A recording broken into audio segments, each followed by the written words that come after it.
If you are ready to be inspired and uplifted today, you have come to the right place. I've got a gorgeous message for you from the angels, all about how when the shift comes, we are going to be able to remember past lives and see the continuity, the thread that links us to all of our past lives, which will help us achieve unity. It will untether our soul from the veil of earth. So welcome back to my channel, you guys. I am so glad you are here. Thank you so much for joining me.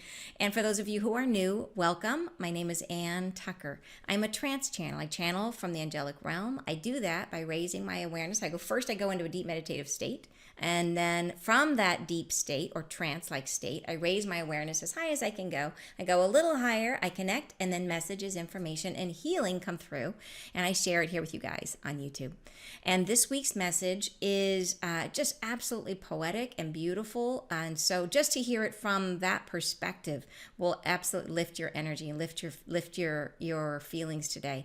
But it is also super helpful and specific about one of the things we're going to be experiencing as we go into this shift in consciousness, about how our vibration is going to, by raising our vibration, raising our awareness, we will have access to the Akashic records. We will begin to remember our past lives. We will see all the different roles that we have played and how they were meaningful to us, and we'll begin to see the people that we have been traveling with throughout time. It will help us to get to a space of unity, of setting down our differences, because we'll start to see the whole picture. We won't just be limited to the drama that we're playing out in this life. We will see it over time, which is so exciting.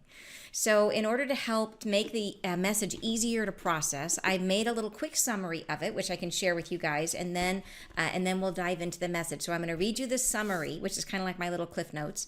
Then I'll play the original channeling so you can hear it from the angels. And then afterwards, I will break it down paragraph by paragraph, because there's a lot, they use a lot of big words, and there's just a lot of depth in here, and you can get a whole lot more out of it by breaking it down afterwards. So you're welcome to listen to that as well. All right, so here is the quick synopsis. They say that first, we evolve through the process of rebirth. They say that rebirthing creates continuity between lifetimes, but the rigidity of this world prevents us from seeing that continuity. They say that the coming shift will free us from the rigidity, and then we can find the thread of remembering and untether our soul. And then they say, from a higher perspective, that new higher perspective we will have after the shift, we will come to admire ourselves and all of the experiences of this world. They say we will have clarity and make sense of what has seemed nonsensical. They say we will see how our lives are interwoven with other people's, and it will become undeniable that we are one, held in each other's hearts. Our differences will be set down, and each lifetime brings us closer to loving one another and loving what we are. So it's a beautiful message, and in terms of what they're communicating. And there is some really interesting ideas in here about that through line that goes through, and how we are connected, how we travel in soul families. Very, very interesting. But I think the thing I love best is how they say it. So, all right, you guys, quickly before I start, Soul Convergence is starting not this weekend, but I think it's the next weekend after, not this weekend, but next one. So if you have been interested, if you would like support, if you would like to unwind some of the most difficult patterns that seem to recreate themselves in your life over and over again, the biggest issues of your world, they are often started in that difficult period of from birth to age 7. That is what we work on in Soul Convergence. So if you would like that kind of support, and at the end of it, the people, what they most often say is they have a new sense of peace. And so if that sounds good to you, come and join us. It is going to be starting next weekend, and you can find out more about it on my website. All right, enjoy today's message. Beginning in 5, 4, 3, 2, 1. New beginnings are upon us. You are now blanketed in a new state of being. It surrounds you now. It is tepid to the touch, and though near it, you cannot detect it. It is everywhere at once. It is as you are in the humidity of form. It is carrying the light of your higher altar. your effervescent self. It is everywhere as you are. You are instrumentally found in the now and in the new, in both at once, in two places, in the new beginning, and as you always were. You are therefore multidimensional already. You are a beingness that has evolved through becoming itself and through the process of rebirth. And in all ways, you echo this to the eternal, to the never ended infinity beyond. Rebirthing what is you creates continuity between passages and lifetimes. It creates a unified blending of what you were and what you are becoming. It creates the alteration that is within you that allows you to provide for yourself a amalgamation of all you have become, but in new ways for transformation. You are always becoming. The rigidity within which you are made destroys the transparency of your own intuition, the rigidity of this world, of the regulations that you are inclined to believe, impair your own perceptiveness. There is more to you to be known than you are aware of or can account for. There is more longevity to the storylines than you would permit. The lives that you are living are but a page in a factory of pages, in a great entombment of necessity.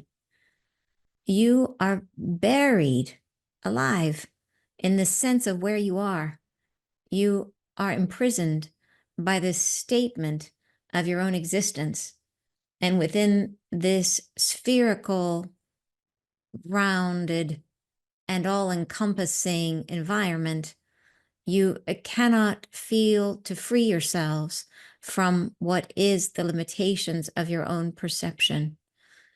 Within the coming years, there will be a new calligraphy of passion that draws you into a further and furthermost expression of yourself. There will be a greater endowment of perspective that drives you to release the rigidity, which prevents you from vision. You will see the all-encompassing molding of this world and recognize it for what it is. You will see what has been previously perceived as law, rule, and limitation, and you will disregard it in its completeness as something you need heed. You will instead find your freedom in the trust in what you are made of. The truth of you is cascading through time to meet you. Even now, the horizons shorten and the timing becomes clearer. You will find yourself having been written across many years of significance, many times of history, times of separation and unification and separation again. And from each of these, your death and rebirth, you have committed and recommitted yourself into life and living. This transference of your soul's essence from one portal to the next creates a throughput, a eternal line of not forgetting, of reunification. It brings to you the possibility of finding your soul untethered, of finding yourself within the range of all of these experiences that you have had and which will become known to you again. You will find and discover yourselves to have been every type of being, every type of situation you have lived in, every type of known intrusion you have experienced, every form of perpetration you have committed. And you will see this within the lens of your own expanded perception. In the rising of your own continuous breath, you become untethered from what has been the circumference of this limiting earth. You become lifted into the perceptiveness of one who lives beyond this world while inhabiting in it.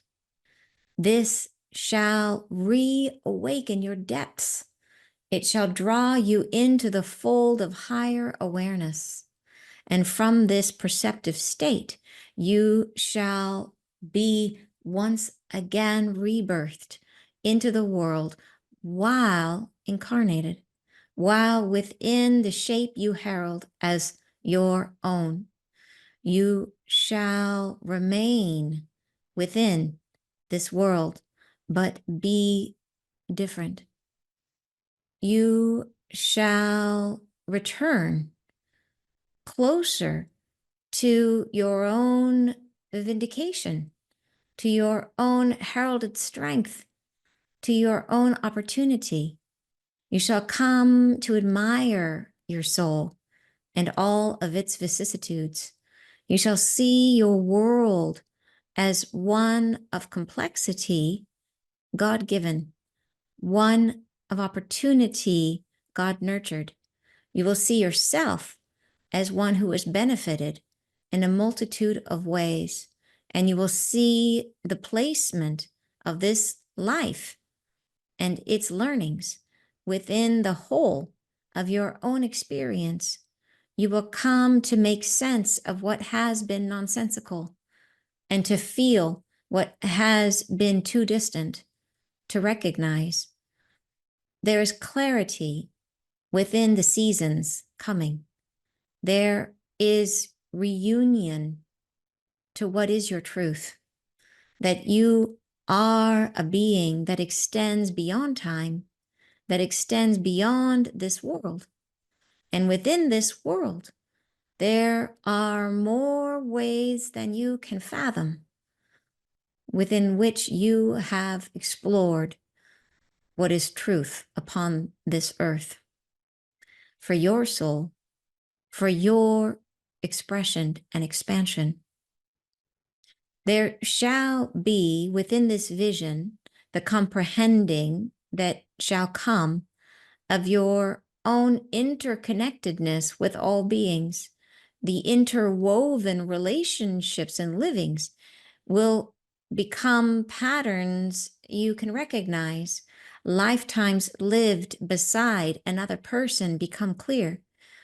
Whereas in the now, these experiences are viewed as wholly unto themselves, as something wrought within the confines of this earth, this life, this time. And you will find there is no such thing, that lifetimes upon lifetimes you have gathered together within context such as this and much different, and have played the roles you have assembled for the truths which could be acquired. The togetherness that you find again brings to you the connective tissue of all you were together and as one. And in the assemblage and in the assessing of these relationships, what shall become undeniable shall be that you are as one in togetherness, in beinghood, that there is not the separateness nor the need for separation, that you have imagined. Your soul, in its many ways and forms of being, has come to its own conclusions, and these conclusions may not be shared by all that you have traveled with, but your perspectives are interwoven and fraught with the diamonds of each other's keepings, that you are held in the hearts of one another, and you are bonded through time, and this, your perception, shall unveil, and all that is forethought and unforgiven shall be brought forward into truce, into union, into heaven, and heavenly seeking. You shall find yourselves laying down differences, for differences are forged in the renunciation of your identity as one who is bonded through time to one another. There cannot and shall not be these ignoble doubts and differences going forward. There can only be the momentary transits of each lifetime and how they have brought forward through you and to you the greatness of your own currency, which is loving one another and loving what you are. The rebirthing continues, and the soul that you are will find itself remade as one that lives and dwells on earth while maintaining the perceptiveness of your soul's height and heightened state. You will see what you are and what you are becoming and all that moves through you and all you are capable of, and the orchestration of time commits itself to your own workings. You shall become what you are, more full. All right, you guys. I love this. Absolutely love this. I think it is so beautiful. And there's several bits in here that I have like pink marker all over the place. Pink marker is like, I love that quote. So pretty. Yeah. And lots of words of the day, like I said, that we can break down and talk about. So it's just, it's got so much richness to it. This message does. I feel like as we speak to them, or as they speak to us, I feel like they open up more and more about kind of going to deeper levels. Like I feel like they say, okay, you guys have a great understanding. You guys are rich in your own dialogue with spirit. So let's just lay it out there. Let's bring it all, And they go deep. They really do. It's just so much fun and so much fun to share it together, right? Yeah. And Jay says, this is stunning. Yeah, thank you, Jay. And Rebecca says, no need for separateness and a diamond for others' keeping. Just gorgeous. I agree. And Neil says, as always, poetic, profound, and such a beautiful use of language makes so much sense. Echoes the same sentiment as many messages we've heard prior. I loved, we shall lay down differences. Huge theme of unification in love and light. Yes, they even said that in our message from last week when they were talking about the energies of 2025. They talked about the laying down of differences, right? So cool, which makes me think, like, are we going to be leaning into the flash of light? Are we going to be taking steps into it and finding more? Maybe it'll be a thing, like maybe this year, maybe some of us will start having broader insight to this continuity thread of lifetime to lifetime, more perception of our Akashic records over. And some of you are already like way gifted in that. So I know there's some people that's their specific gifting, is like you guys are all about the Akashic records. But for the rest of us, we will start to see ourselves right through time, which will be amazing. Yeah, absolutely amazing. So, okay. All right. You guys ready? Let's break it down and talk through paragraph by paragraph, and then get your dictionary out because I've got lots of words of the day for you. All right. So the first paragraph says, new beginnings are upon us. You are now blanketed in a new state of being. It surrounds you now. And so this really is, I think, that all the energy that's hitting the planet, so much energy is coming to the planet right now, like seriously, like that you can just see all the solar energy, all the solar flares. It's crazy town. But they say, so it's all around us. They say this heightened state is kind of all around us, and our heightened state of consciousness is all around us. But they say it is tepid to the touch. Tepid means only slightly warm or lacking in force or conviction. So we haven't committed to it yet. We're not there yet. It's tepid to the touch, and though near it, you cannot detect it. It is everywhere at once. It is as you are in the humidity of form. I love that. The humidity of form. What is our body mostly made of? Water. Our bodies are mostly made up of water. So they call it being physical is the humidity of form. We take on water basically and become a body, and that's what we do. So we are like 80% water, I think. So it is as you are in the humidity of form. It is carrying the light of your higher altar, your effervescent self. So in other words, this is the kind of the higher perspective is right here with us, is what they're telling us. But they're telling us it is everywhere at once. So it is a consciousness, is what they're saying by that. That it is, by saying it's everywhere at once, it means that it's a conscious state, but it is in physical form. So what they're saying is it is inside of us, right? When they've been telling us this all along, that we are born with two states of consciousness inside of us. Our current state, which is this sort of the living in the 3D reality. And then we have this higher state that will blossom from inside of us when the world is receptive to it, when the world has shifted to this higher state of frequency. And that will happen for many of us with the flash of light, and for then hopefully as many humans as are capable in the rest of their lifetime. That potential will be there for all of us. But so yeah, fascinating way to say it. That is, so it's two conscious states within us. So the same, and that other state inside of us, that higher state of consciousness, is still us. It's still all our memories. It's still us. It's just us at a higher frequency. So it is that higher state self is connected, much more connected to our higher self, our effervescent self, as they call it. And then they say it is everywhere as you are. In other words, it's a conscious way. It's a consciousness which has the ability to be everywhere. All right. So in other words, first paragraph is basically saying this is all around us and it's already with us, and we're in the process of this great transition. They go on to say you are instrumentally found in the now and in the new, in both at once, in two places, in the new beginning and as you always were. You are therefore multidimensional already.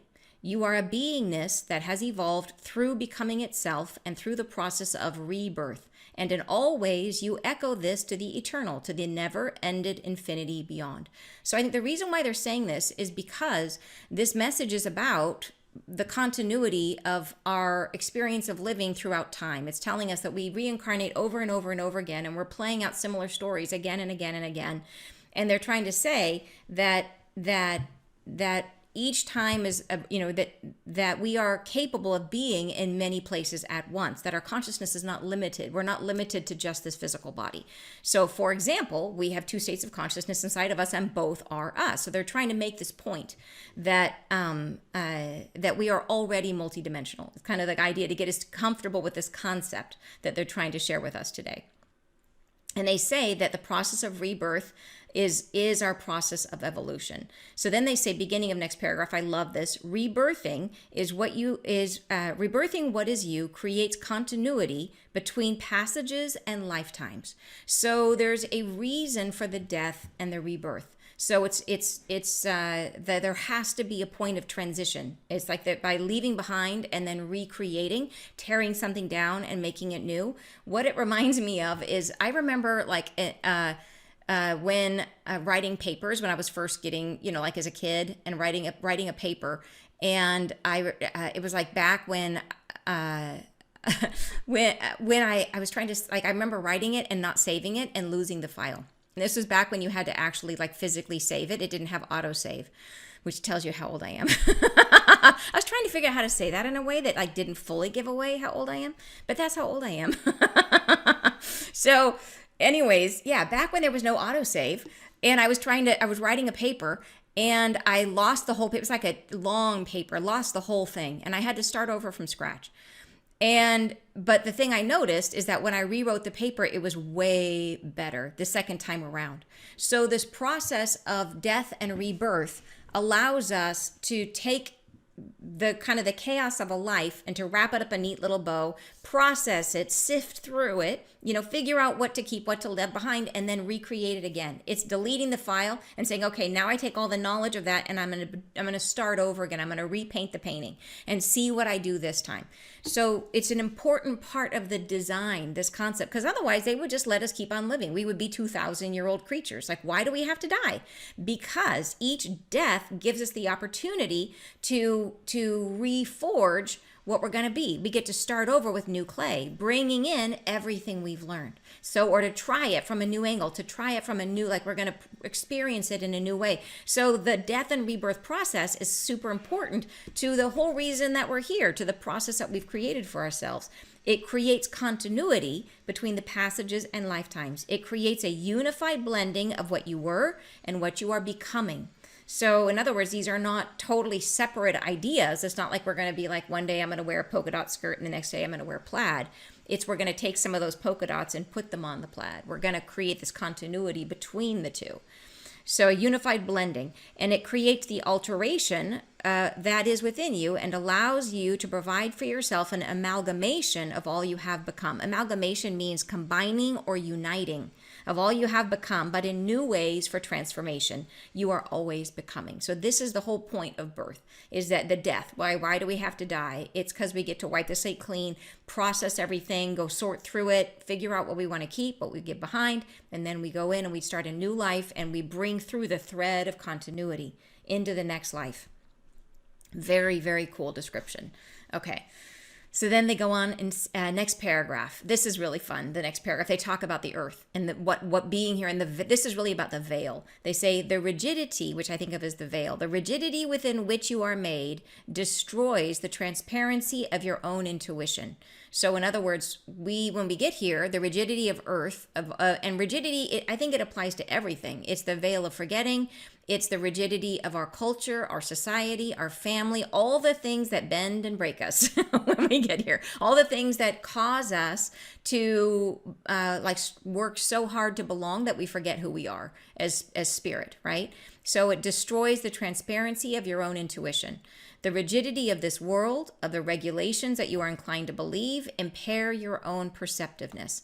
There is more to you to be known than you are aware of or can account for.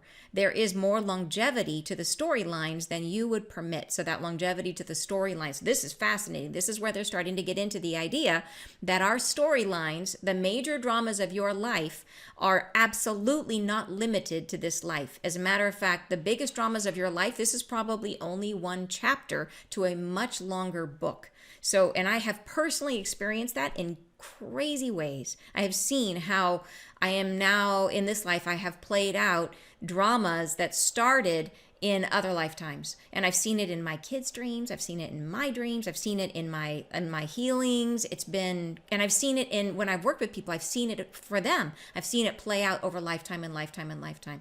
Super, super crazy.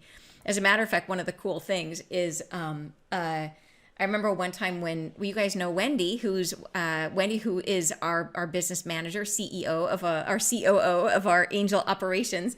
When she bought her house, she asked the angels, she asked them before she found out, where am I going to live? And they told her, you're going to live where you lived before.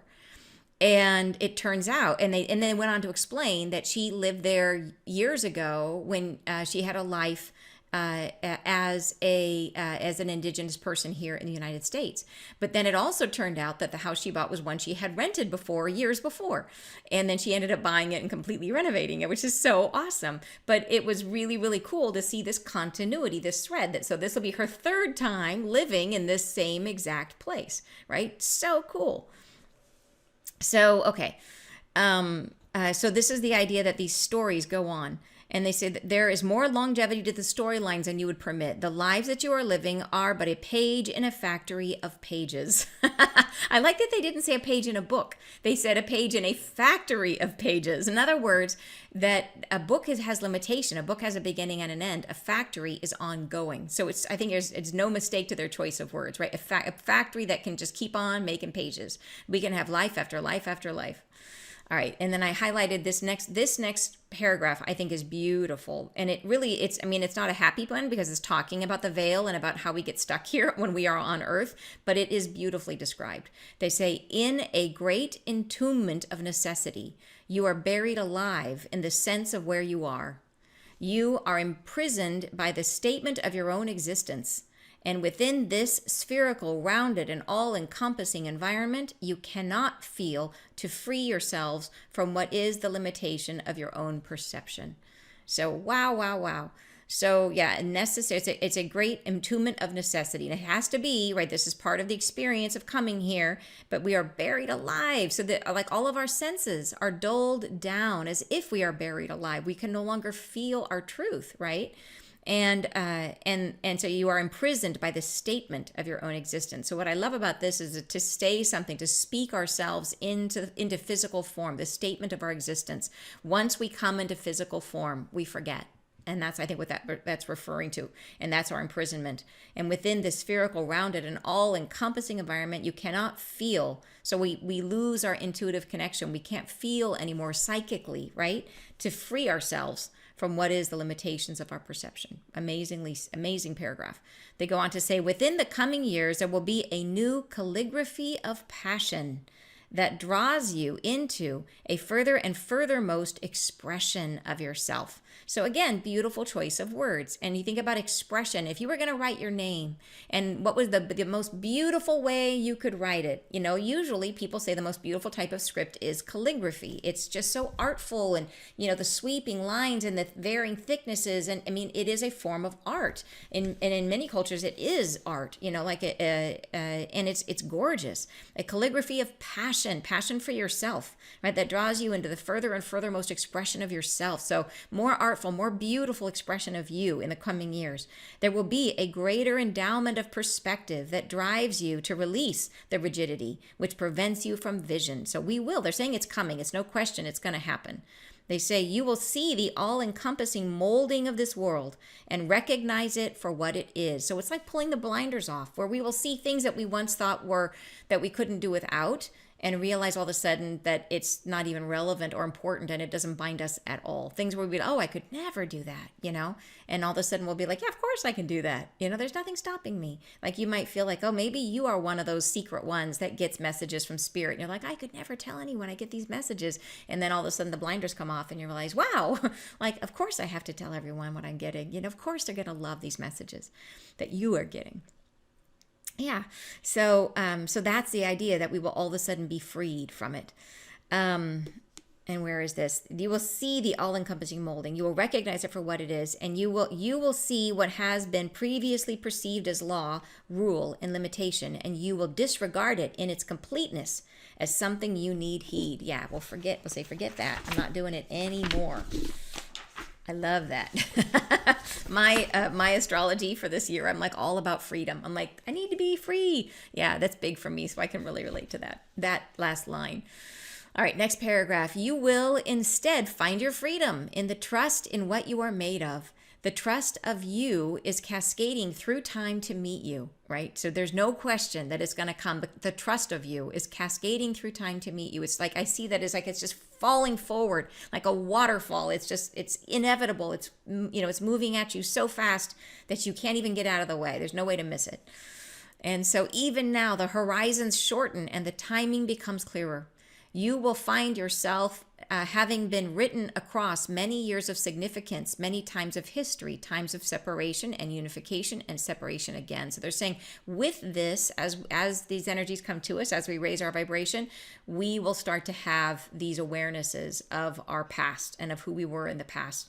And I've had this happen in my life. I've had several lifetimes that have come forward for me that have been extremely relevant to this life, where and I had crazy awarenesses that sort of came in like a series of images, like boom, boom, boom, boom, boom, where and then I had confirmations of them where I was able to look up and find facts and actually find out who I was, which is nuts. So this is the kind of stuff that could happen to us, where it's more, right? Because we have lots of lives, lots and lots and lots. But I bet you in the beginning, the ones we will see first are the most relevant ones, the ones that are most important to what's going on around us. But can you imagine how cool that will be, right? I mean, it's cool enough to have a life, but imagine being able to remember several lives.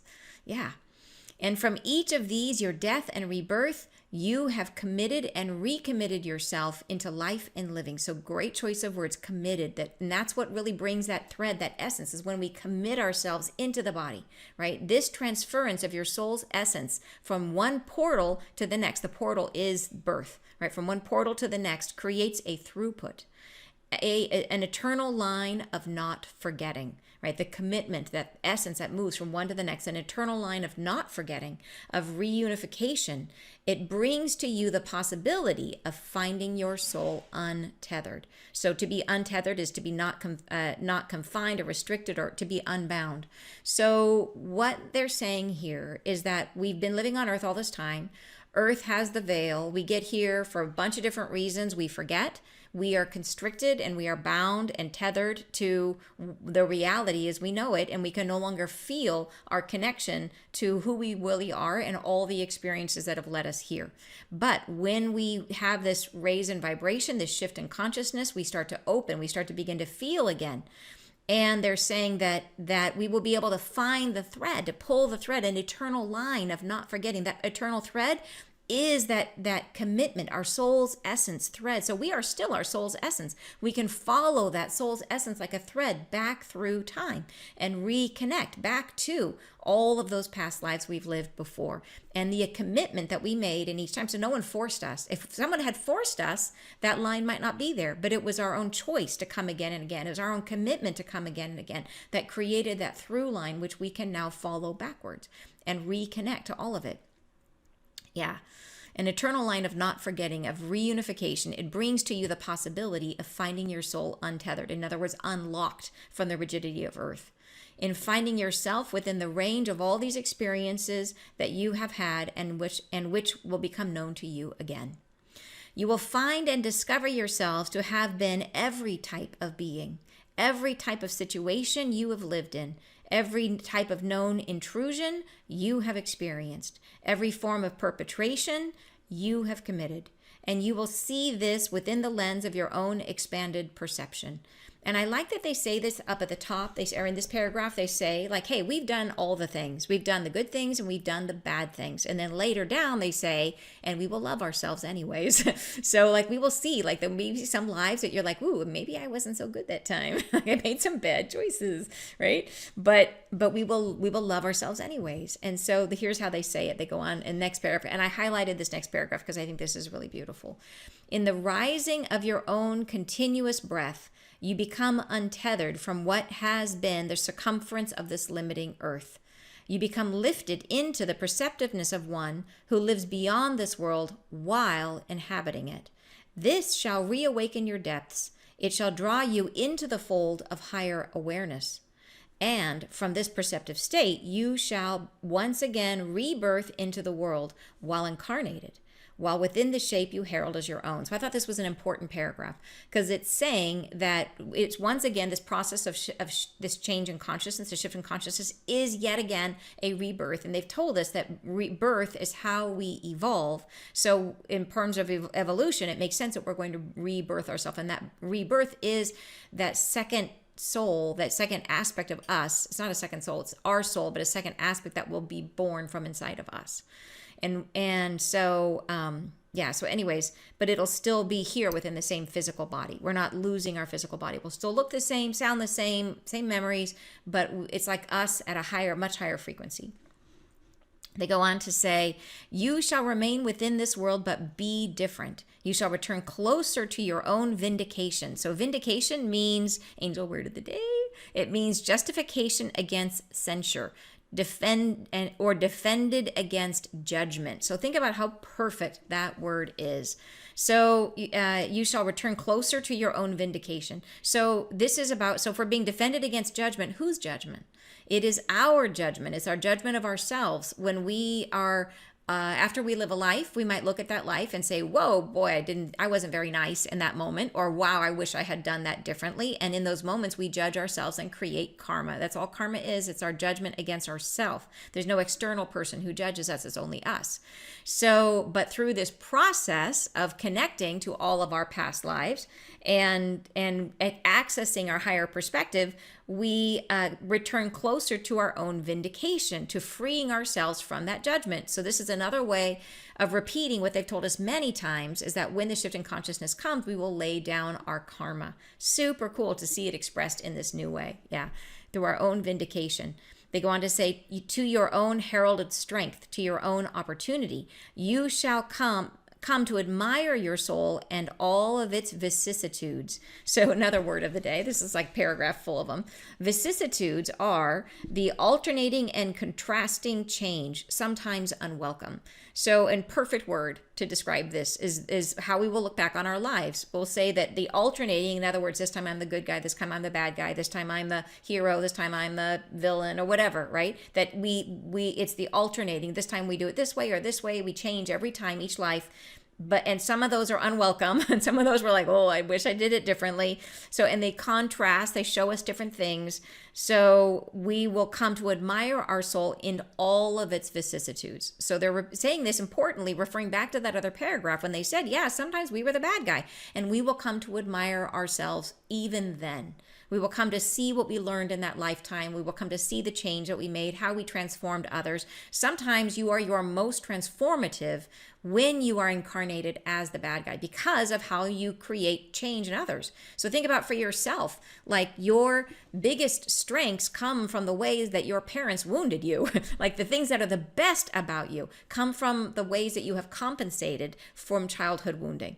So the ways that your parents wounded you created the greatest change in you. So that may be one of the ways that we come to look back on our past lives and say, wow, that year, that time I was a super bad guy and I crushed it because I made all these other people transform in really positive ways. Not saying that if you want to help people, you should be bad. It's not what I'm saying. I think you can do lots of good by being good. And it's important in every life to focus, like your own transformation is paramount, like focusing on ourselves and trying to be our best self. But just saying that in the times that you weren't, it was still good. You shall see your world as one of complexity, God-given, as one of opportunity, God-nurtured. So this is really key. Having this new perspective helps us to recast our entire perspective. So it makes me think about like all of the questions we would have about like, wow, okay, for example, like the Holocaust, how could God have let that happen, right? How could that have, the things that we cannot make sense of, like how could that have happened? And they're saying that when we have this higher perspective, we will come to see the world as one of complexity, God-given, as one of opportunity, God-nurtured. We will see everything as of spirit. In one way or another, spirit is there in all circumstances, and we will see it. Whereas right now, when we're really having a human experience, it can be really hard to see sometimes. Yeah. So they go on to say, you will see yourself as one who has benefited in a multitude of ways, and you will see the placement of this life and its learnings within the whole of your own experience. You will come to make sense of what has been nonsensical and to feel what has been too distant to recognize. I love, love, love that line. So that is that idea. What is nonsensical? What we couldn't make sense of before, we will be able to make sense of because we will have this higher perspective, be able to see across the thread of all of our lives, see how the things that were the worst of the worst played out in the whole pattern of our existence. And we will become to see why they happened in meaningful ways, which is so cool. They go on to say, there is clarity within the seasons coming. There is reunion to what is your truth. And you are a being that extends beyond time, that extends beyond this world. And within this world, there are more ways than you can fathom within which you have explored what is truth upon this earth for your soul, for your expression, and for expansion. Okay, so here they shift, next paragraph, they shift directions and they begin to talk about, so they've been talking just about us and our journey and about our life. And now they're talking about how we have shared that life or those journeys with usually a similar group of people that we are traveling with, right? Or similar people that, like, in other words, we might be in the same soul group, moving from incarnation to incarnation and repeating in each other's lives. And so that's what these next paragraphs are about. They say, there shall be within this vision the comprehending that shall come of your own interconnectedness with all beings. The interwoven relationships and livings will become patterns you can recognize. Lifetimes lived beside another person become clear. Whereas in the now, these experiences are viewed as wholly unto themselves, as something wrought within the confines of this earth, this life, this time, and you will find there is no such thing. That is a definitive statement coming from the angels. You will find there is no such thing. No, pretty much they're saying like all of our experiences bleed into other lives, that we have ongoing interactions with everybody that we are connected to, that's pretty amazing. And I have absolutely seen that in my life. I know past lives that I was with my kids. I know past lives with my previous partners, and I've seen them and confirmed them again and again and again. And it's been like amazing, absolutely amazing to see that. Okay, then they go on to say that lifetimes upon lifetimes you have gathered together within contexts such as this and much different, and have played the roles you have assembled for the truths which could be acquired. The togetherness that you find again brings to you the connective tissue of all you were together and as one. So this is really about, and the reason they're sharing this with us is helping us to understand that when we have this broader perspective and we see that our lives and the lives of the people around us are interwoven so deeply, the whole sense of separation starts to become less meaningful, that we start to see ourselves as much more connected to everything that's alive, because we recognize at one point or another we probably shared a life with everybody. By the way, if you were curious, at our last retreat, one of our community members asked I think it was at our last retreat, or maybe it might have been on in one of our peace bathings or in the retreat, I'm not sure which. I think it was John that asked, what is this, like how do soul families work?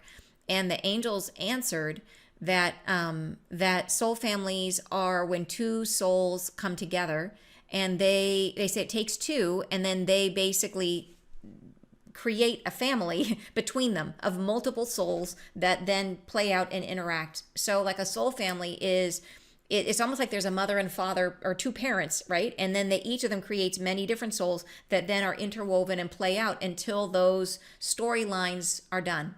So it was amazing. So you could be part of multiple different soul families, but you are the life you are in is most likely working through a soul family that emerged because your higher self and another person's higher self got together and created this family group that would then go through. So I thought it was an amazing answer, this idea that everything usually starts in duality, that everything starts in duality. And then gradually works its way out, right, as a family, I thought it was an amazing thing. So anyways, just an aside, but a very interesting one. And thank you to John for asking that question. So, all right. So this whole idea is this experience of finding our past lives and seeing how we're connected to one another brings us closer to oneness and helps us set aside our differences. So here's how they say it. And they say, and in the assemblage and in the assessing of these relationships, what shall become undeniable shall be that you are as one in togetherness, in beinghood, that there is not the separateness nor the need for separation that you have imagined. All right, so the next paragraph I highlighted as being a really important one. They say, your soul and its many ways and forms of being has come to its own conclusions, and these conclusions may not be shared by all that you have traveled with, but your perspectives are interwoven and fraught with the diamonds of each other's keeping, that you are held in the hearts of one another, and you are bonded through time, and this your perception shall unveil. So I love that sentence. Wow. Your perspectives are interwoven and fraught with the diamonds of each other's keeping. So fraught means full of, and here's the interesting other layer to it, or causing distress or anxiety. So think about that the things that we are working on lifetime to lifetime as our karma, our issues, are the ways that we wound one another, right? So for example, if you had an abusive dad in one life, and then your abusive mom in one life, and then you come into the next life and that mom or dad is now your child, and you are holding, right? You are holding the diamonds, the other person's diamond, and how do you make a diamond? A diamond is made from coal that has been compressed so hard that it turns into a diamond, right? It is that idea that you take something awful and dirty, right? And you push it and compress it and squeeze it until it becomes something amazing. So we are each other, the keepers of each other's diamond. So as we move through time together in these soul groups, and we play out these dramas together, and we play both sides, and we beat on each other until finally we work things out and we find the diamonds that are meant for us through the journey, the pieces of our soul that we may never have seen if it hadn't been for that. We find our deepest resources. We find the ways that we rise in adversity. That's what comes to the surface. And so we are the keepers of each other's diamonds. Isn't that gorgeous, you guys? Wow, wow, wow. I love that. Yeah. So anyways, had to spend a minute on that because I just think that is so stunning. Yeah, and bonded through time, and this is what our perception will unveil. All right, next paragraph. They say, and all that is forethought meaning consideration for the future. So all the things that we consider for the future, all that is forethought and unforgiven. So things that we are casting in the future where we have unforgiveness, where we're letting it alter our thoughts, where we're thinking, where we have a chip on our shoulder and we're projecting that into our future. All that is forethought and unforgiven shall be brought forward into truce, into union, into heaven and heavenly seeking. So all the areas where we are carrying wounding, which alters our perception, which creates a reality we really don't want because we're creating more of that, all of that falls away, right? It's brought forward into truce. And that's what I love. They don't say fall away. They say it is brought forward, which means we perceive it so we can process it, right? We have to perceive it, process it. Beautiful. Into heaven and heavenly seeking. You shall find yourselves laying down differences, for differences are forged in the renunciation of your identity as one who is bonded through time to one another. So in other words, we can only have differences when we forget who we really are, which is just beautiful. All right, next paragraph. There cannot and shall not be these ignoble doubts and differences going forward. And ignoble means unworthy. These unworthy doubts and differences going forward. There can only be the momentary transits of each lifetime and how they have brought forward through you and to you the greatness of your own currency, which is loving one another and loving what you are. So this is our strength. This is what makes us human, right? This is the greatness of our currency. What is the best thing we have going for us? It is our ability to love one another and loving what we are. So to love, that's us.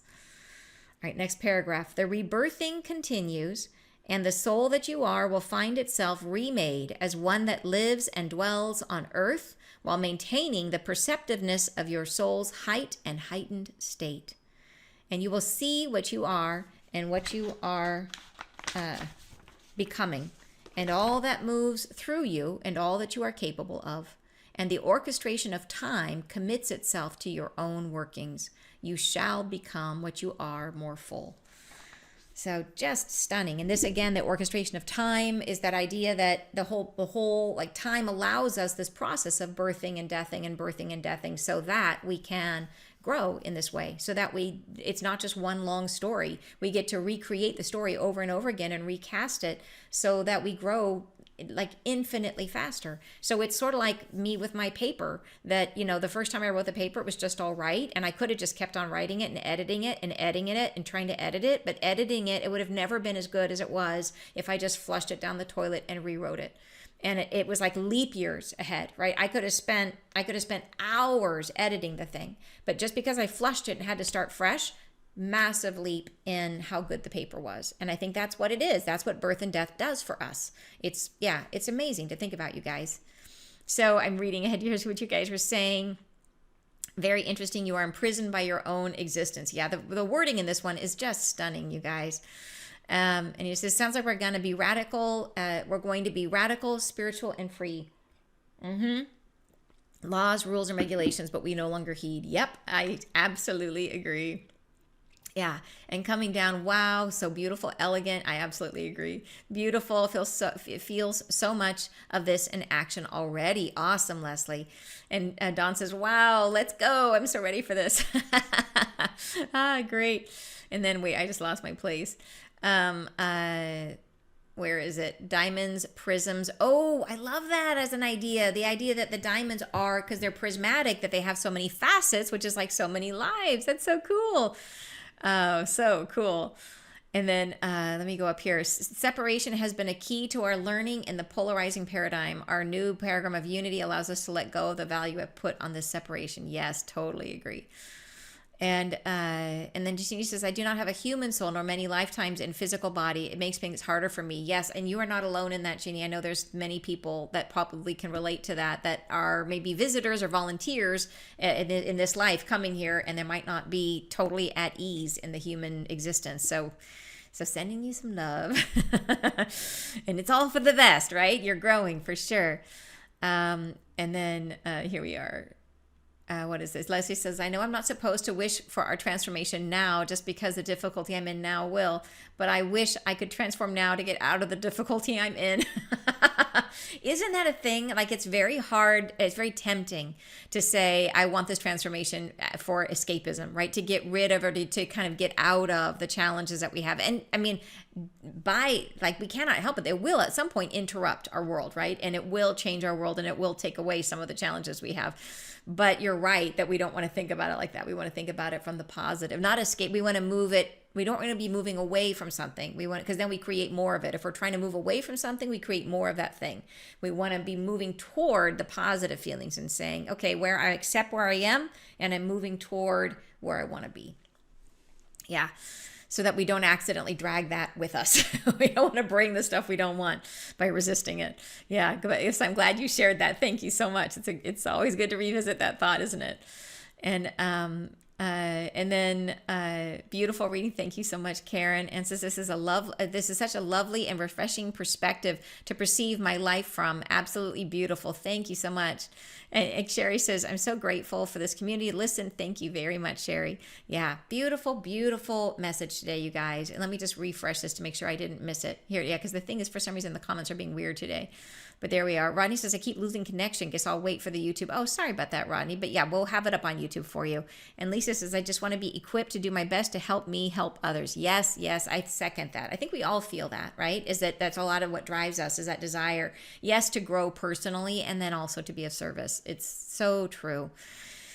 So yeah. So anyways, I am so glad you guys were here to share this message today. I love this one. It's so many beautiful spots. I will put together a short of the synopsis of my little summary, so that if you want to go back and revisit that, like if you want to just have the reminder of what it was, I'll put that out as a short. And I'm going to be trying to do that every time to make it a little bit easier. If you kind of want to just get like a quick reminder, what was that message about again?